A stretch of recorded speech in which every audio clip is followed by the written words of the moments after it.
नमस्कार दोस्तों, मैं मनोज शुक्ला स्वागत करता हूं आप सभी का फिर से एक बार। और अब तो बेल बजा लीजिए क्योंकि दोस्तों बेल की ही भर्ती है और सच में ये भर्ती बड़ी प्यारी है। देखिए, माना ये टेम्परेरी बेस है, मैं आपको पहले बता दूं क्योंकि आपको मालूम है मैं आपसे कोई भी यहाँ पर कुछ छुपाने या ऐसा कुछ भी नहीं है कि मुझे मेरा व्यू बढ़ाने या कुछ भी नहीं। मैं अपना काम कर रहा हूँ। आपको वीडियो अच्छा लगेगा आप पूरा देखेंगे, नहीं अच्छा लगेगा आप पूरा नहीं देखेंगे, ये तो जग जाहिर सच्चाई है भैया। ठीक है, इसीलिए दोस्तों टेम्परेरी ये जॉब रहेगी आपकी। नो डाउट कि ये सरकारी जॉब है लेकिन है टेम्परेरी। और ये भी बता दूं कि टेम्परेरी जॉब के सर्टिफिकेट्स होते हैं, ये ऐसी ऐसी जगह पे काम आते हैं और आपको इतना फायदा देते हैं इतना आप सोच भी नहीं सकते। और मैं दूसरी बात उनसे करना चाहता हूँ, जो लोग खाली बैठे हैं उनके लिए, जो इंजीनियर खाली बैठे हैं उनके लिए बहुत अच्छी अपॉर्चुनिटी है, क्योंकि इलेक्ट्रॉनिक्स, इलेक्ट्रिकल्स, मैकेनिकल, इन सब के लिए बहुत अच्छी अच्छी अपॉर्चुनिटी है। वो चाहे तो इसे भर सकते हैं भाई। मिनिमम मैं कहीं इसमें आप या तो 3 साल के लिए, भाई दो पोस्ट है इसमें, ट्रेनी इंजीनियर और प्रोजेक्ट इंजीनियर। आप दोनों के बारे में अच्छे से जानते हैं। जो प्रोजेक्ट इंजीनियर होते हैं इन्हें बाहर जाना पड़ता है, तो देश दुनिया घूमने को मिलना है, वो तो एक अलग कहानी है पूरी की पूरी। और ध्यान सुनिए, कोई प्राइवेट कंपनी नहीं है, एक सरकारी कंपनी, सुविधाओं की कोई कमी नहीं होगी, इतनी सारी चीजें। और सैलरी नो डाउट भैया हाई फाई तो होनी ही थी। तो 3 साल ही सही लेकिन आप शानदार कमाने वाले हो। और भारत इलेक्ट्रिकल्स लिमिटेड जो कि अपने आप में एक पब्लिक सेक्टर कंपनी है, मिनिस्ट्री ऑफ डिफेंस के अंदर आती है। ठीक है, वो वाली बात है। तो इनका ही काम आपको करना है ना, ट्रेनिंग इंजीनियर के रूप में भी और प्रोजेक्ट इंजीनियर के रूप में भी। तो मुझे नहीं लगता ये कहीं से भी बुरा सौदा है। हाँ, लेकिन ये इतना भी आसान नहीं है कि आप सोच रहे थे कि भाई हम तो खाली बैठे चले आए। नहीं, इसके लिए आपको रिटन टेस्ट देना पड़ेगा। 85 नंबर का आपका रिटन टेस्ट होगा और 15 नंबर का आपका इंटरव्यू भी होगा। 85% आपको इंटरव्यू, मतलब सॉरी, 85 नंबर का आपका क्वेश्चन पेपर बनने वाला है। ठीक है ना, पहले तो आपको रिटन टेस्ट देना है, 85 नंबर का है, और 15 नंबर का आपका आएगा इंटरव्यू। इनमें से फिर मिलाकर के आपकी आखिरी बनाई जाएगी मेरिट लिस्ट। तो जितना आसान आपको लग रहा था ये उतना है नहीं। तो देखिए, कोई भी इंसान या कोई भी कंपनी कब इतना जो है इंटरव्यू और ये सब रखती है, मैं इसके बारे में बात करूंगा। देखिए, पोस्ट वगैरह के बारे में रोज बताता हूँ। मैं थोड़ी सी आपकी ना थोड़ा सा मानसिक संतुलन आपको सही करना चाहता हूँ, मैं उसकी सफाई करना चाहता हूँ। आप में से कई इसलिए फंसे रहते हैं क्योंकि भैया उन्हें ये लगता है कि हम सरकारी कर लें या हम प्राइवेट जॉब कर लें, करे तो करे क्या। क्योंकि प्राइवेट, अब जैसे यही वाली जॉब ना आपको सरकारी ही लगेगी ना आपको प्राइवेट ही लगेगी, क्योंकि आपको ये ऐसा लगेगा कि जैसे धक्के मार के हमको 3 साल के बाद 4 साल के बाद निकाल देंगे और हमारे 4 साल वेस्ट हो जाएंगे। मैं उनसे एक सवाल पूछूंगा, अगर अभी तक कुछ नहीं हुआ तो ये इतने साल वेस्ट ये नहीं दिखे आपको? इसमें क्या सर्टिफिकेट मिला आपको? मिला सर्टिफिकेट आपको इतने साल बैठे रहे तो? नहीं ना। लेकिन यहाँ बैठोगे तो सैलरी तो देंगे ही देंगे, नाम अलग हो जाएगा और आपको सर्टिफिकेट भी दे देंगे। ये आपको कोई नुकसान नहीं करते हैं। ये जो लोग आपको फैला रहे हैं ना, कॉन्ट्रैक्ट बेसिस पे है या टेम्परेरी बेस पे है, बेकार होता है। मैं साफ बता रहा हूँ, आप जरा पहले उनसे मिले जिन्होंने ये काम किया है और वो आज कहाँ पर मौजूद है, वो कुछ ना कुछ। अब ऐसे बंदों के लिए मेरी बात ध्यान सुनना जरा। अभी अगर आप कोई रिज्यूम कहीं फेंक करके आते हो, जैसे कहीं, जैसे हमारे भोपाल में तो इंडस्ट्रियल एरिया है भैया। जो भी बच्चा नया ग्रेजुएट होता है, इंजीनियरिंग निकालता है, वो इंडस्ट्रियल एरिया के चक्कर मारता है और उसे जो मिलती दौलत राम इंजीनियरिंग है, जो सब जगह जा करके वहाँ पे जो नीचे गार्ड्स होते हैं ना, उनको रिज्यूम दे करके आते हैं। अब वो गार्ड कहाँ पहुंचाएगा कहाँ नहीं, फिर उस चक्कर में उसे पैसे भी चाहिए ताकि वो एचआर तक उसे पहुंचा दे। अगर ये लाइफ से आप परेशान है तो भैया देखिए, ये है सामने लाइफ। नो डाउट की तैयारी करना है तो ध्यान सुनिए, ये एक ऐसी संस्था है जो आपको ऐसे नहीं बुला रही कि मरी जा रही कि मेरे पास आइए, अरे अरे हम तो, हमारे पास तो कोई है ही नहीं, ऐसे नहीं मर रही। ये मेरी बात ध्यान सुनिए, रिटर्न करवा रहे हैं। ये सिलेक्टेड बंदों को लेंगे। आपको ये पता होना चाहिए कि ऐसा कब होता है। ऐसा तब होता है जब इस जॉब के लिए भी कई लोग मर रहे होंगे। इसीलिए इसे घर बैठे बैठे हल्का मत लीजिए, है ना। इसका पेपर होना है, इसका इंटरव्यू होना है, तो ये कोई मामूली जॉब नहीं होगी। भले आप इसे टेम्परेरी जॉब देख करके हटाने की कोशिश कर जाएं, कोई दिक्कत नहीं है ना, उससे कोई दिक्कत नहीं है। आपको भरना होगा आप भरेंगे, नहीं भरना होगा नहीं भरेंगे, भाई दो चीजें हो सकती है। पर मेरा काम था आपको एक बार इसके बारे में जागरूक करना, आपको बताना कि देखिए ऐसी कोई चीज नहीं होती है। खाली बैठे बैठे हम हमेशा बर्बाद हो रहे होते हैं। इससे बेहतर है कि हम कहीं चले जाए। और ऐसा नहीं कि दिन भर आपको काम करना है, भैया सरकारी जगह है ये पूरी की पूरी, आपको अपना अकोमोडेशन मिलेगा, रहने की जगह है। तो मैं कहता हूँ आप जो भी तैयारी करना चाहते हो साथ में करते रहना। यहाँ पर कोई बॉन्ड तो ये भरवा नहीं रहे हैं आपसे। ठीक है, यहां तक कि आपके जूते तक के लिए पैसे दे रहे हैं कि जूता तक खरीदना पड़ेगा आपको, फुटवेयर खरीदना पड़ेगा, उन सब के लिए दे रहे हैं भैया। 12,000 रुपए डिसाइड किया है कपड़े लत्ते जूते के लिए, सोचो जरा आप। और वो भी दो इंस्टॉलमेंट में ही देंगे। 6,000 पहले दे देंगे और 6,000 बाद में दे देंगे। ज्वाइनिंग से पहले 6,000, ज्वाइनिंग जैसे आप करोगे 6,000 मिल जाएगा, और ज्वाइनिंग के 6 महीने के बाद आपको अगले 6,000 रुपये मिल जाएंगे। ये पता है किसके लिए है? ये आपके सिर्फ जूते कपड़ों के लिए पैसा खर्चा, मतलब आपकी सैलरी जो आ रही है वो अलग है। और सैलरी मिनिमम यहाँ पे 35-40 हज़ार है, आपको मैं बता दूं, हर महीने आपको इतना मिलने वाला है। ठीक है, सिलेक्ट होने के बाद। चलिए खैर, बातें बहुत हुई, अब अपन बात करते हैं जरा। ये तो था कि भाई थोड़ा सा ग्राउंड जो इंसान बनाता है कि भाई पहले तो जो है कि हमारे व्यूअर्स थोड़ा तैयार हो जाए कि वो वीडियो आगे देख सकते हैं, ठीक है ना। थोड़ी सी माइंड मेकिंग होती है ना।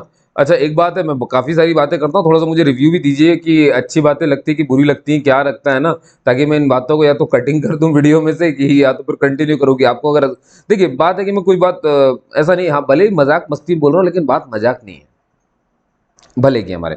चलिए खैर बिना टाइम वेस्ट किए हम शुरू करते हैं अब यहाँ पर दोस्तों। तो जैसा कि मैंने आपसे कहा भैया कि दो पोस्ट यहाँ पे दो पोस्ट तो बहुत नंबर नंबर ऑफ पोस्ट बहुत सारे हैं, लेकिन जो आपके क्या कहना चाहिए पोस्ट हैं उनके नाम मैं बता रहा हूँ। एक है ट्रेनी इंजीनियर और एक है आपका प्रोजेक्ट इंजीनियर। चलिए अब भैया जैसे मैं यहाँ से पेन ले लूँ जरा आपके लिए, पहले तो शुरू करते हैं, ठीक है। तो आप देख सकते हैं ऑन टेम्परेरी बेसिस, साफ साफ पहले ही लिखा हुआ है ना। भारत इलेक्ट्रिकल्स लिमिटेड है, मिनिस्ट्री ऑफ डिफेंस के अंदर आती, कोई आपको समस्या नहीं होनी चाहिए भैया। आपको बेंगलुरु, और यार ध्यान रखिए आपको इंटरव्यू जब होगा ना, आपका इंटरव्यू, तो आपको बेंगलुरु ही जाना है, ये बात क्लियर होगी। चलिए शुरू करें, फिर पोस्ट के बारे में डिस्कस करना। चलिए आते हैं सबसे पहले यहाँ पर आगे भैया, देखिए ये है, ये वो चार्ट है ना। ये थोड़ा सा ऐसे कर देता हूँ, ये वो चार्ट है जिसमें ये बताया गया है कि कौन कौन सी पोस्ट है। तो देखो पहली है ट्रेनी इंजीनियर, है ना, नंबर 1, और ट्रेनी ये प्रोजेक्ट इंजीनियर 1, और ये भी प्रोजेक्ट इंजीनियर। फर्क क्या है? ट्रेनी इंजीनियर में कौन कौन से इंजीनियरिंग वाले अप्लाई कर सकते हैं? इलेक्ट्रॉनिक, अच्छा मैं बता दूं सब अप्लाई कर सकते हो। अगर आपने बीई किया है, या आपने बीटेक किया हुआ है, या आपने बीएससी किया हुआ है, इनमें से किसी भी ब्रांच से, लेकिन वो 4 साल का कोर्स होना चाहिए, ध्यान रखना 4 ईयर का कोर्स होना चाहिए, 3 साल वाला नहीं, 2 साल वाला नहीं, 4 साल के। अगर आपकी बीएससी का कोर्स है, इलेक्ट्रॉनिक से आप भर सकते हो, मैकेनिकल से आप भर सकते हो, और बी बीटेक तो ऑलरेडी 4 साल के होते हैं, इनमें तो कोई डाउट ही नहीं है। बीएससी लेकिन 4 साल की होनी चाहिए, इन फील्ड से होनी चाहिए, तब आप इसे भर पाएंगे।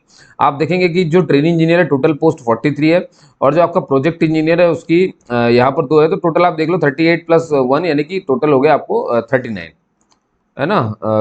39 ही हो गया ना, 39 हो गया, ठीक है, टोटल ये हो गया 39। और वैसे देखोगे दोनों को मिला करके तो टोटल पोस्ट पूरे जितने भी इनको इंजीनियर चाहिए वो 82 है, सब मिला लो अगर तो। अरे 43 + 39 कर दो, हो जाएगा। बात समझ आ गई? तो भैया मैंने आपको कहा ट्रेनिंग इंजीनियर 1 में इलेक्ट्रॉनिक्स हो गया, मैकेनिकल हो गया, कंप्यूटर साइंस हो गया। ऐसे ही प्रोजेक्ट इंजीनियर में भी इलेक्ट्रॉनिक्स की पोस्ट खाली है, मैकेनिकल की है, कंप्यूटर साइंस की है, और यहाँ पर आप देखो कंट्रोल और इलेक्ट्रॉनिक्स है। अब हमें ये देखना सर कौन कौन सी ब्रांच वाले से भर सकते हैं। तो देखो भाई यहाँ पर साफ साफ लिखा हुआ है ट्रेनिंग इंजीनियर में इलेक्ट्रॉनिक्स के टोटल कितने पोस्ट हैं? 33। मैकेनिकल के टोटल पोस्ट कितने हैं? 4। कंप्यूटर साइंस के टोटल पोस्ट कितने हैं? 6। नीचे आ जाओ, प्रोजेक्ट इंजीनियर में भी अगर आप भरते हो, अच्छा आप दोनों पोस्ट के लिए अप्लाई कर सकते हो, मैं पहले बता दूं ना, प्रोजेक्ट इंजीनियर के लिए भी अप्लाई कर सकते हो और ट्रेनिंग इंजीनियर के लिए भी अप्लाई कर सकते हो, लेकिन दोनों के लिए अलग अलग फीस देनी पड़ेगी आपको, है ना, और अलग अलग फीस ही देनी पड़ेगी। और एक और बात, ये फॉर्म ऑनलाइन नहीं है, बहुत ध्यान से, ये फॉर्म ऑनलाइन नहीं है, ये फॉर्म आपका पूरा पूरा ऑफलाइन है, और इसी वजह से दोस्तों बहुत कंपटीशन आपका यूं ही कम हो जाएगा। क्यों? क्योंकि लोग ऑनलाइन में तो इतना आलस करते हैं भरने में, ऑफलाइन घंटा भरेंगे, वो जाएंगे ही नहीं इसको भरने के लिए। तो आपके लिए बहुत गोल्डन अपॉर्चुनिटी है, जितने भी इंजीनियर अगर मुझे सुन रहे हैं इस ब्रांच के, जो इनके लिए पोस्ट खुली है, तो समझ गए ना माहौल? समझिए इतने आलसी लोग हो गए हैं, अब इतने आलसी हो गए हैं कि अब मैं क्या बोलूं, ज्यादा बोलना नहीं चाहता। इनको तो लगता है कि कोई मतलब जब जो इनका प्राइवेट समय है ना, कि अगर रोबोट अगर शुरू कर देना धुलवाना भी, तो ये वो भी करवाने लग जाएंगे। भाई अब एआई आ रहा है दोस्तों, घर घर में रोबोट होंगे, तो रोबोट से और क्या करवाएंगे? ये रोबोट से ही करवाएंगे, ले भाई अब तू ही धो दे, अब हम तो कुछ कर नहीं सकते। इतना अपंग मत बनिए, ये क्या बना रहे हैं हम, समझ गए ना? ऐसे नहीं काम करना है हमको, ठीक है। देखिए आलस नहीं करना है, आलस सबसे बड़ा दुश्मन था ही और रहेगा, और हमेशा रहेगा। टेक्नोलॉजी आई थी बीमार लोगों के लिए, जो नहीं कर पाते, जो नहीं काम कर पाते, बेचारों की मजबूरी है, उनके लिए टेक्नोलॉजी है भैया।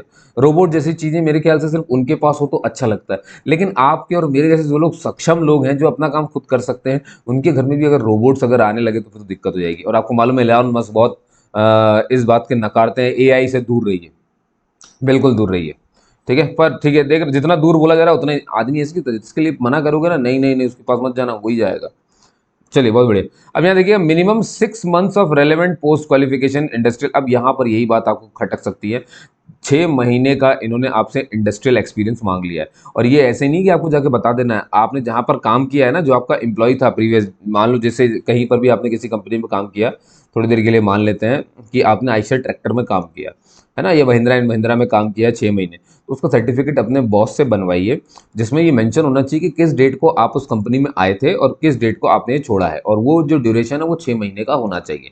और एक बात और बता दूं मैं, ये आपके ग्रेजुएशन के बाद होना चाहिए, इसीलिए कहते हैं पोस्ट ग्रेजुएटेड एक्सपीरियंस।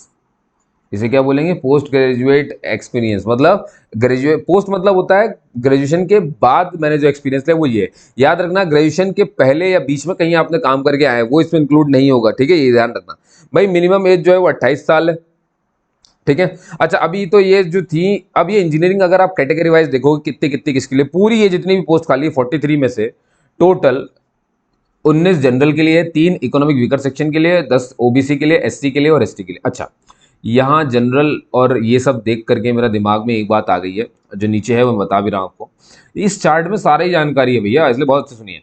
भाई अगर आप इकोनॉमिक वीकर सेक्शन का फायदा उठा रहे हैं, ओबीसी का फायदा उठा रहे हैं, या इस कैटेगरी से कहीं से भी इस कैटेगरी में आते हैं, तो आपको मालूम है आपको एज की रिलैक्सेशन मिलती है ना। एज की रिलैक्सेशन ही नहीं मिलती, आपको डिग्री में भी मिलता है। जैसे इनकी डिग्री के जो है ना, ये जो बी बीटेक और बीएससी 4 साल का है, इसके लिए कहा गया है कि 55% होना चाहिए। वो सबके लिए वही है, प्रोजेक्ट इंजीनियर के लिए भी वही है ना। ये प्रोजेक्ट इंजीनियर दोनों एक ही है, बस ये कंट्रोल इलेक्ट्रॉनिक से अलग लिखा हुआ है, आप उसके लिए परेशान मत हो।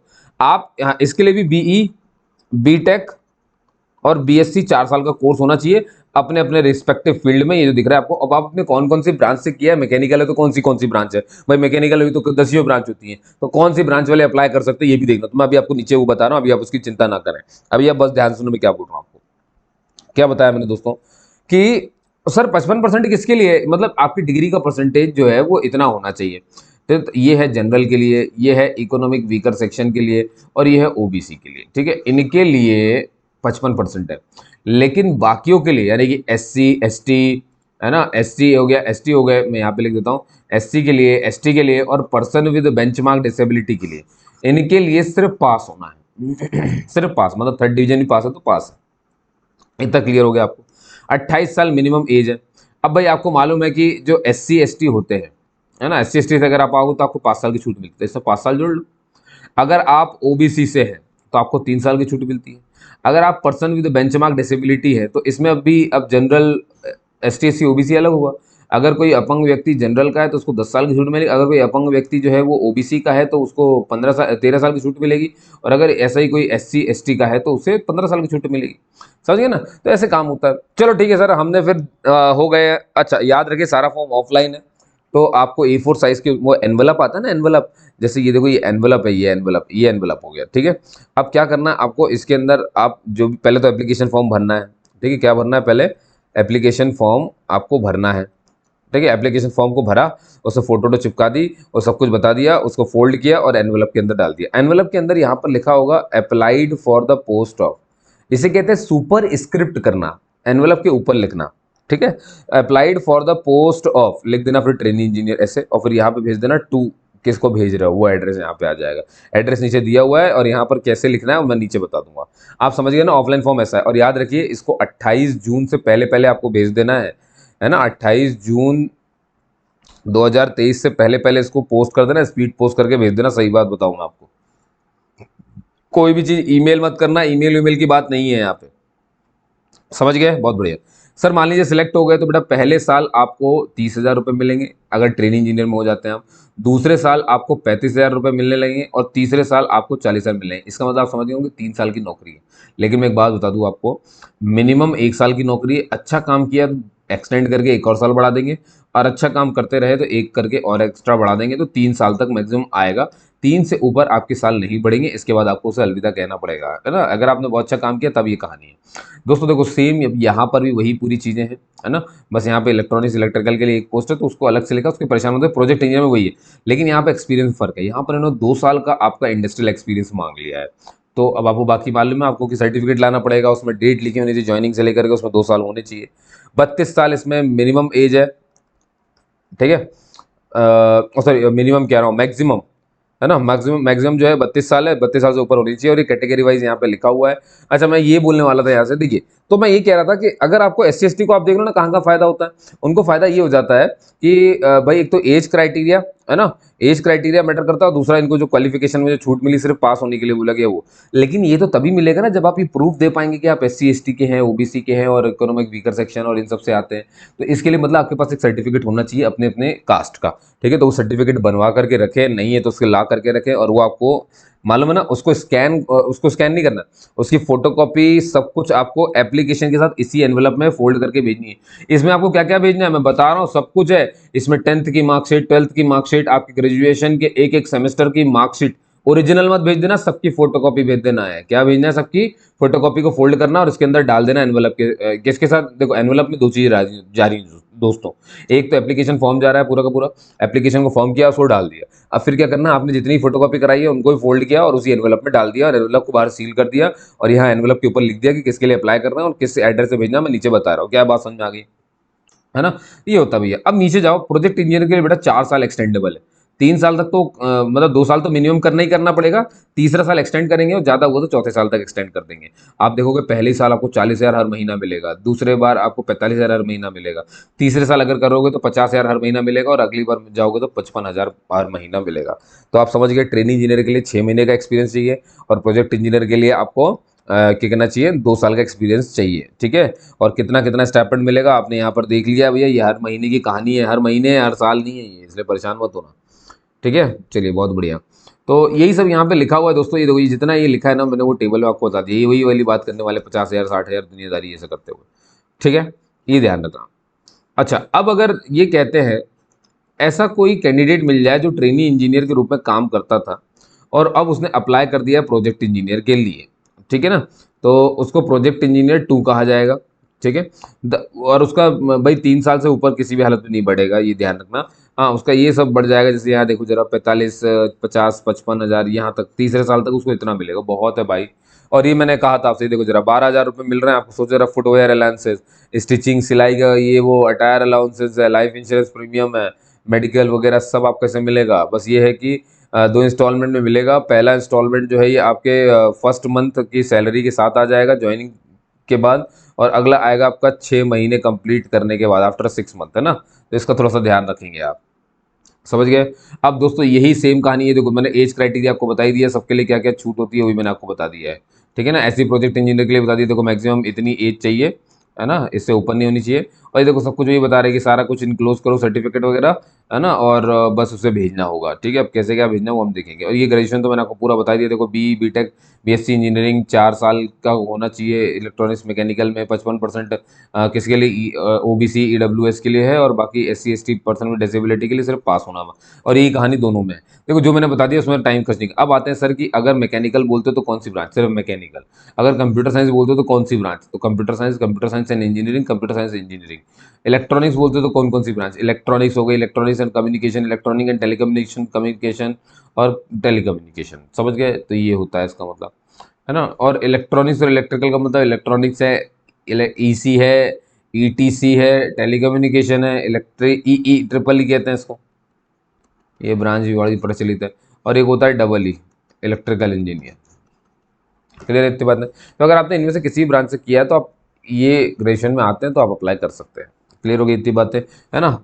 चलिए, अच्छा, आपको भैया कंपलसरी है कि आपको अटैच करना पड़ेगा अपनी फाइनल डिग्री का सर्टिफिकेट जो मिलता है ना आपको। अगर वो प्रोविजनल है तो, अगर प्रोविजनल है तो प्रोविजनल का, और अगर फाइनल है तो फाइनल का, ये आपको उसी में डाल करके भेज देना है। क्या बात समझ में आ गई मेरी? चलिए बहुत बढ़िया। फिर ये ट्रेनिंग वगैरह तो आपने देखा ही है कि भैया क्या है, ठीक है ना। और एक्सपीरियंस कोई यहाँ से गिन रहे हैं कि भाई BR सर्किट में काम किया, ये वो पावर एम्पलीफायर कंबाइन, ये सब बताएगा कि इनमें से कहीं से भी एक्सपीरियंस हो तो देखो दोस्तों, इलेक्ट्रॉनिक्स वाले इतनी फोटो स्क्रीनशॉट ले लो, मैं रुका हुआ हूँ, ठीक है। ले लेना, रोक करके आप आराम से ले सकते हैं, इतना आपको पता है, ठीक है। यहाँ तक खत्म हो गया इलेक्ट्रॉनिक्स वालों का। इतना सब में से कुछ भी हो तो आपको, और ये एडवांटेज है, will be added an advantage. अब मैकेनिकल वालों के लिए ये रहा भैया नीचे की तरफ, है ना, कैडिया 3D ऑटो कैड दुनियादारी, ये सब बहुत सारे होते हैं। कंप्यूटर साइंस वालों के लिए ये रहा CC+ जावा, है ना, .NET ऑरेकल दुनियादारी, बहुत बड़ी बातें हैं, नेटबीन्स एक्लिप्स विजुअल स्टूडियो, ठीक, ये सब देख लेना अब आप। और ये प्रोजेक्ट इंजीनियर आ गया, सेम वही वही कहानी है पूरी की पूरी, है ना, कि प्रोजेक्ट इंजीनियर के लिए वही सारी फालतू बातें लिख दी, मैकेनिकल के लिए लिख दी, कंप्यूटर साइंस के लिए लिख दी, ठीक है। और ये आखिरी वाली थी। चलिए, अब मैं एक बात बता दूं, अगर कोई सोचे कि सर मैं तो टीचर रहा हूं, किसी कॉलेज में पढ़ाया तो मेरे पास तो है इसका एक्सपीरियंस, मैंने पढ़ाया, ये तो आप ध्यान सुन लीजिए, टीचर अकेडमिक और रिसर्च वाले जितने भी काम वाले होते हैं, है ना, इसको पोस्ट क्वालिफिकेशन इंडस्ट्रियल एक्सपीरियंस नहीं माना जाएगा और आप इसके लिए अप्लाई नहीं कर सकते। बैंक में काम करने वाले या फाइनेंशियल इंस्टीट्यूट में काम करने वाले या नॉन प्रॉफिट ऑर्गेनाइजेशन यानी जैसे कि एनजीओ वगैरह, और अगर कोई इंटर्नशिप प्लेसमेंट आपकी हुई थी तो वो एकेडमिक करिकुलम का पार्ट है, उसे भी हम नहीं ट्रीट करेंगे, एज अ एक्सपीरियंस काउंट नहीं होगा। वर्क एक्सपीरियंस प्रायर टू, और देखो बीटेक से पहले कोई एक्सपीरियंस लिया है तो उसको भी हम क्वालिफाई नहीं मानते, तो ये रिजेक्शन के आपके चांसेस बढ़ जाएंगे अगर आपने अभी तक कुछ नहीं किया था। अरे नहीं किया था इसीलिए तो बार बार इतनी वैकेंसी बताता हूँ। तुमने पिछले साल अगर मुझसे ना होता तो तुम्हारे पास 1 साल का तो सर्टिफिकेट आ गया होता, पर तुम बैठना ज़्यादा पसंद करते हो। मैं बोल तो रहा हूँ, शायद मैं बात गलत नहीं बोल रहा हूँ, ये अब आप मुझे इसका प्रमाण देंगे। सिलेक्शन आपका होगा भी, जैसे कि मैंने कहा, रिटन टेस्ट होगा 85 नंबर का, और आपको ये पास करने के बाद आपको ये बुलाएंगे इंटरव्यू के लिए 15 मार्क्स के, और इंटरव्यू के लिए आपको बुलाएंगे ये कहाँ पर, बेंगलुरु में जाना है आपको। फीस की मैं बात कर दूँ अब आपसे, ज़रा बहुत देर से फीस की बात की हुई। जो ट्रेनिंग इंजीनियर भरना चाहते हैं तो जनरल ओबीसी ईडब्ल्यूएस के लिए 150 रुपये है, और SC ST PWD के लिए नील फीस है। प्रोजेक्ट इंजीनियर जो बनना चाहते हैं जनरल ओबीसी और ईडब्ल्यूएस वाले, तो उनको 400 रुपये फीस देनी पड़ेगी, ठीक है। और SC ST PWD अगेन उनको नहीं भरनी, सबको मालूम है। आप चाहें तो जब पेमेंट करें, है ना, ये पेमेंट करने के लिए आप चाहें तो ऑनलाइन भी कर सकते हो, नहीं तो सबसे ऑफलाइन वो जा करके वहाँ से चालान भी कटवा सकते हो। चालान कटवाओगे तो उसमें से SBI कलेक्ट रेफरेंस नंबर आएगा, ठीक है ना।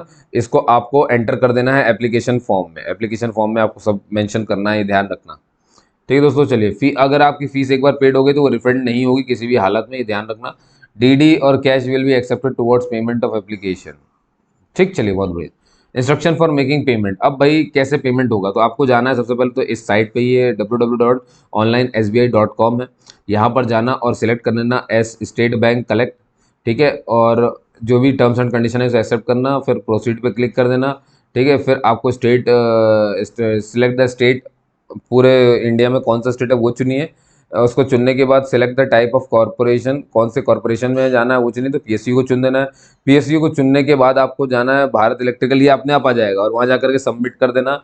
सबमिट करोगे सिलेक्ट पेमेंट कैटेगरी, तो किसके लिए आपको देना है, ट्रेनिंग के लिए, प्रोजेक्ट के लिए, वो चुन करके पेमेंट कर देना। कंप्लीट कर दिया, जब complete the payment as explained above, take, तो उसका प्रिंट आउट ले लेना, है ना, और इसको अटैच करके भेज देना एप्लीकेशन फॉर्म के साथ। ध्यान रखना, प्रिंट आउट लेना है और अटैच करके भेज देना है। क्या समझ में आ गई बात? चलिए, बहुत बढ़िया ना। अब खत्म हो रहा है दोस्तों बस वीडियो। तो ये तो एनवलप की जानकारी की एनवलप, अच्छा ये फोटो ले लो, क्योंकि आपको ये सारे सर्टिफिकेट आपके एनवलप में भर करके मुझे भेजने हैं एप्लीकेशन फॉर्म के साथ। क्लियर हो गई बात है ना। कोई अगर कहीं सरकारी आदमी कहीं पहले से काम कर रहा है तो उसको नो ऑब्जेक्शन सर्टिफिकेट लेकर के आना पड़ेगा, इसका थोड़ा सा ध्यान रखेंगे। और यहाँ पर कुछ खास नहीं है, ये रहा, ये भैया ये एड्रेस है जिसमें भेजना है, टू द मैनेजर, है ना, product development and innovation centre, Bharat electricals limited, professor UR Rao road, near Nagaland circle, Jalahalli post, और बेंगलुरु, इतना। क्लियर होगी इतनी बातें। 28 जून से पहले पहले भेज देना। और ये देखो, ये सुपर स्क्रैप, मतलब जो एनवलप आएगा ना आपका, उसके ऊपर आपको ये लिखना है, application for the post of training engineer, और जॉब कोड नंबर, वो याद है ऊपर जो लिखा हुआ था TE101 ऐसे करके, वो यहाँ पर लिख देना है। अब अगर प्रोजेक्ट इंजीनियर के अप्लाई करो तो ये लिख दो, समझ गए, ऐसे काम करना है। चलिए, उम्मीद करता हूँ आपको समझ में आया होगा। कोई भी दिक्कत आ जाए भैया तो ये रहा वो वेबसाइट जहाँ पे जाके आप कर सकते हो, और नहीं तो कांटेक्ट कर सकते हो इस नंबर पे। क्लियर हो दोस्तों? ठीक है, तो ऐसी जानकारी के लिए आप मुझसे जुड़े रह सकते हैं। आप मुझे इंस्टाग्राम, फेसबुक, और वो तो जो बोलते हैं वो होता ही है, आप फॉलो कर सकते हो दोस्तों। उसमें आपके काम की बातें हैं, जैसे मान लीजिए कुछ पूछना है तो आप इंस्टाग्राम पे भी आके मुझसे पूछ सकते हैं, ठीक है। मैसेज करिए, मैं जवाब जरूर देता हूँ। हाँ, जरूर थोड़ी देर के बाद देता हूँ, क्योंकि आपको मालूम है इन्हीं जैसे कामों में दिन भर बिजी रहता हूँ, ताकि आपको बता सकूँ बहुत सारी इन्फॉर्मेशन। ठीक है दोस्तों, उम्मीद करता हूँ आपको अच्छी लगी होगी ये जानकारी, और आप कुछ अच्छा सोच रहे होंगे इसके बारे में। जैसा भी है मुझे बताइएगा जरूर। तब तक के लिए जय हिंद, जय भारत, और आपका दिन शुभ हो, आपका भविष्य शुभ हो, आपके साथ सब अच्छा अच्छा हो, ठीक है। बस यही कामना करता हूँ, और अगले मिलते हैं वीडियो में, अगले वीडियो में मिलते हैं जॉब की नई वैकेंसी के साथ। तब तक के लिए जय हिंद, जय भारत।